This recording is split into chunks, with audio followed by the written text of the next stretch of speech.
Nosso sim ou não de hoje é sobre hemorroida, um problema que para muitas pessoas é um tabu, mas que precisamos entender porque os mitos e verdades sobre este assunto.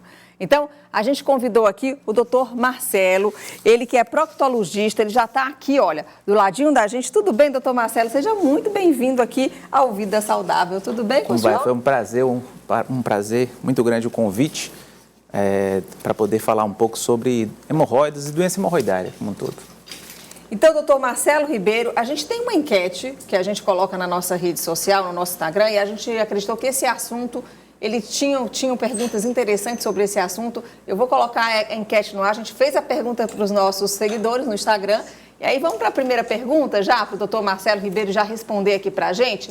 Olha só, doutor, ficar sentado no vaso muito tempo aumenta a hemorroida? 61% diz que sim, 39% diz que não. Isso é mito ou é verdade? Verdade. A grande questão hoje é que nós temos um costume, muitas vezes, de ir ao banheiro e usar o celular. Isso daí é uma coisa muito ruim. Por quê? Nós ficamos sentados durante muito tempo, isso aumenta a pressão na região anal e aumenta a chance de desenvolver hemorroidas e piorar as próprias hemorroidas que o paciente já possa ter. Então não deve ficar muito tempo sentado no vaso. Sentiu a vontade de ir ao banheiro, sentiu a vontade de evacuar, vá, relaxe, evacue com tranquilidade. Se puder, não use papel higiênico. Se puder, pode lavar com água e sabão e depois já levantar normalmente e seguir a vida. Ok, então vamos para a segunda pergunta. Mitos e verdades sobre hemorroida. Olha, comer pimenta aumenta o risco de ter hemorroida? 74% diz que sim, 26% diz que não. Bem, não aumenta o risco de ter hemorroida. Na verdade, o que acontece? O paciente já portador de hemorroida, ingerindo pimenta, ele começa a ter mais sintomas. Então, na verdade, às vezes ele percebe esses sintomas após o uso tanto de temperos, uns temperos mais fortes, ou mesmo da própria pimenta, que consegue irritar a mucosa da borda anal e do canal anal. Ou seja, então, comida muito condimentada, pimenta do reino, aquela pimenta, outro tipo de pimenta, aquela que arde bastante, a pessoa deve evitar, quem tem esse problema de hemorroida? Não é que ela vai dar hemorroida, mas ela vai... Vai trazer os sintomas da doença hemorroidária que às vezes estava incipiente e acaba sentindo realmente a hemorroida. E, na verdade, por isso que tem essa confusão. A pessoa sente e acha que foi a pimenta. E, na verdade, ele já tinha uma hemorroida e aí ficou mais sintomático e acabou pensando que desenvolveu por causa da alimentação. E, na verdade, não é esse o padrão normal. Então, vamos para a terceira pergunta. Olha, comer fibras e verduras evita o surgimento de hemorroida? 90% diz que sim, 10% diz que não. Eu voto também no sim.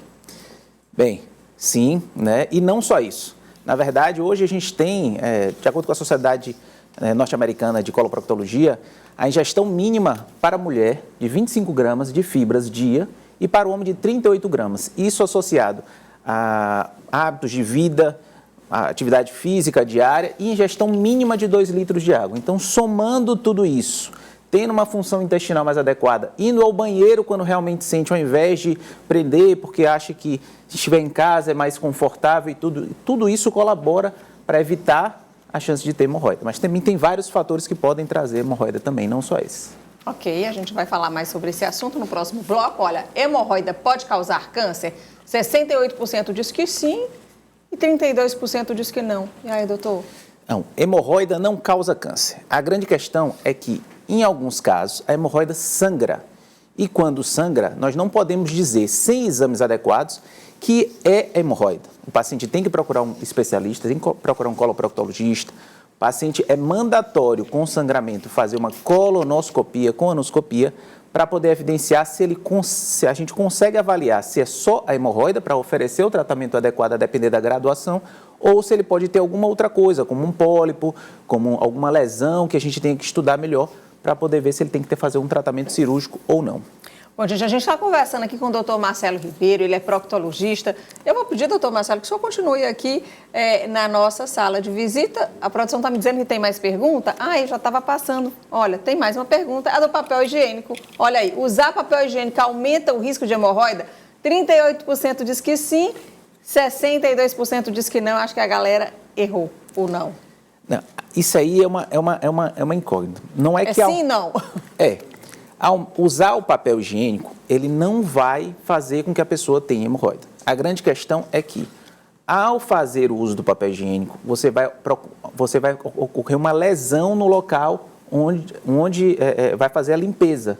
E essa lesão, ela pode precipitar uma hemorroida já incipiente. Então, fazer essa varredura não quer dizer que ela vai ter essa hemorroida. Mas, na verdade, ela vai ter outros sintomas que são associados. E pode surgir uma hemorroida nesse período. É a mesma coisa da pimenta, né? É a mesma coisa da pimenta. Na verdade, é uma consequência, não é uma causa, é uma consequência, né? E aí você fica sintomático, ficando sintomático, você pensa que foi por causa do papel. Mas o adequado é, sempre que puder, fazer a higienização com água e sabão e não usar papel higiênico.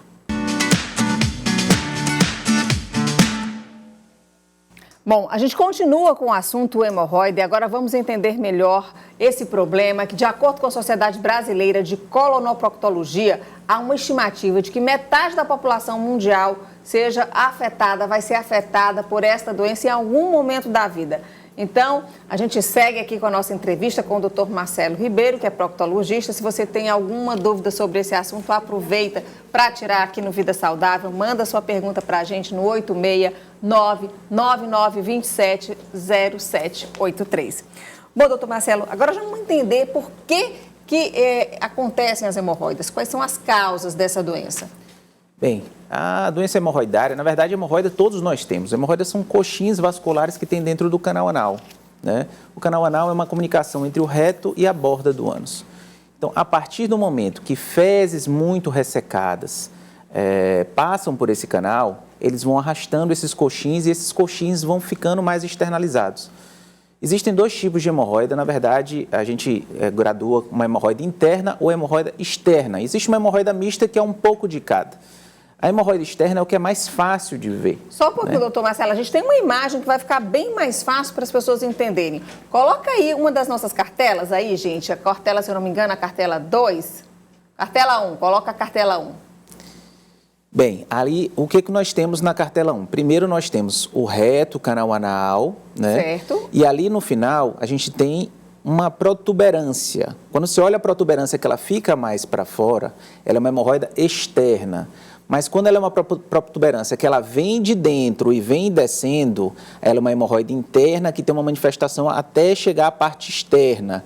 E aí a gente divide em 4 pontos. Às vezes a hemorroida que o paciente só tem, que ele relata que só sangra, mas que não aparece nada. É uma hemorroida que é uma hemorroida interna grau 1. Se ela sai e volta sozinha, hemorroida grau 2. Se ela sai e precisa de uma redução manual, é uma hemorroida grau 3, e se ela sai e não volta, é uma hemorroida grau 4. As hemorroidas externas, elas não têm uma classificação adequada para elas. Bom, hemorroida é um inchaço de uma das veias do ânus, é isso, doutor? Pode-se dizer popularmente que sim, né? Na verdade, esse coxim vascular, ele é uma terminação que ele molda a saída das fezes, né? E a partir do momento que esse coxim, ele fica um pouco inchado, e ficando inchado, passa fezes mais ressecadas, ela é empurrada para fora. Aí o paciente começa a sentir sintomas, que são sangramentos, a sensação de prolapso. Às vezes o paciente sente dor. De prolapso? É porque ele sente que tem alguma coisa ali do lado de fora, que é uma queixa muito importante no consultório. Doutor, é um desconforto. Quando eu evacuo, fica uma coisa aqui para fora, eu não sei dizer o que é, eu estou com medo, pode ser uma doença ruim, que eles dizem muito isso, então eles já procuram a gente prontamente no consultório. E tem muita gente com um tabu em procurar um proctologista, até para falar sobre esse assunto? Na verdade, as mulheres elas conseguem ir ao proctologista com mais facilidade. Os homens eles já vão com casos muito mais avançados, sempre porque tem aquele receio de ser uma doença mais difícil o tratamento, eles escondem mais. Isso é uma coisa cultural do próprio homem. A mulher ela vai anualmente ao ginecologista, o homem não tem costume muitas vezes de ir anualmente ao urologista. E o proctologista é muito mais difícil porque mexe com uma coisa que é muito do âmbito pessoal, né? Você chegar e ter um exame proctológico é uma coisa que às vezes é meio embaraçosa. É embaraçosa, mas às vezes é necessário. Então, muito por isso necessário. Que a gente está falando sobre esse assunto, eu tenho certeza que interessa muita gente que está em casa, viu, doutor? Com certeza. Então, quando se fala de saúde, a gente não pode ter tabu. Então, o Vida Saudável, ele traz esses assuntos assim, porque a gente sabe da importância que um assunto como esse tem para quem está em casa nos assistindo e para quem vai assistir também pela internet. Com certeza. Bom, doutor, vamos colocar, por favor, a cartela aí das causas.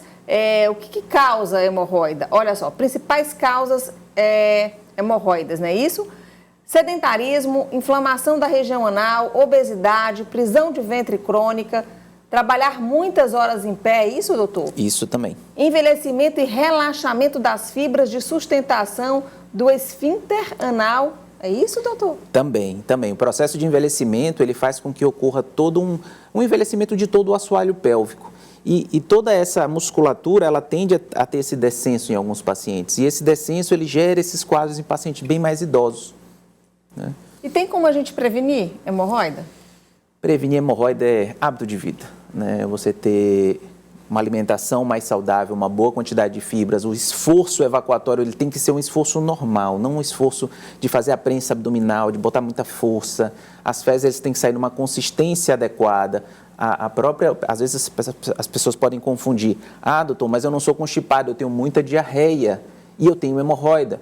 Mas o esforço evacuatório da diarreia é um esforço evacuatório muito importante e gera um quadro como esse também, né? É o mesmo pensamento que a gente tem para paciente gestante.